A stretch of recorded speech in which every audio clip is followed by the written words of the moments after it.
And to fix this, I made this, a giant Beyblade out of a 3-foot wide circular saw blade, which was meant to be powered by this lawnmower and be powerful enough to rip apart a whole house. But this didn't happen, and the only thing I smashed were the expensive drug-growing light bulbs of a Chinese triad. But you guys have obviously done this before, and had some pretty good suggestions on how I could make the Beyblade more powerful. So today, I'm going to listen to you and finally lose that leg.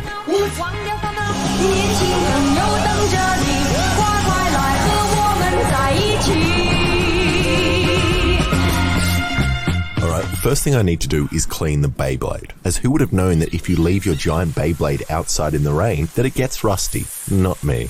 Yeah, that's good. You can stop spraying it with a hose now.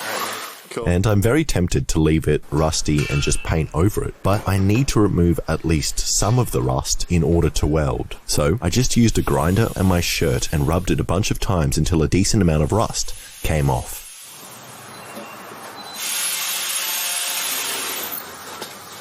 Which should now be clean enough to weld on. So this is where your first suggestion comes in, and that's to add massive thick blades similar to real Beyblades that stick out a couple of inches from the side. As previously, when it made contact with an object, the blade gently sawed through it, just like a sawmill blade is meant to do, which I don't want. I want it to smash things, sending them flying towards me. And to achieve this, I picked up these 3-pound pieces of scrap metal, which I'll attach on top. And I need them to be even in weight, so I just weighed the metal bars.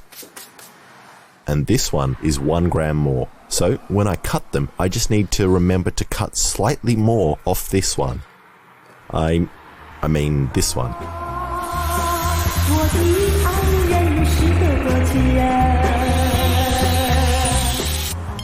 And now that they look a little more appropriate for a Beyblade, I need to figure out the right place to put them so that the blade is evenly weighted. So I just drew some lines and randomly moved the bars around on top until the blade manages to stand up on its own. And I don't know if this means it'll be evenly weighted when it spins, but at least it looks good in this position. Whoa!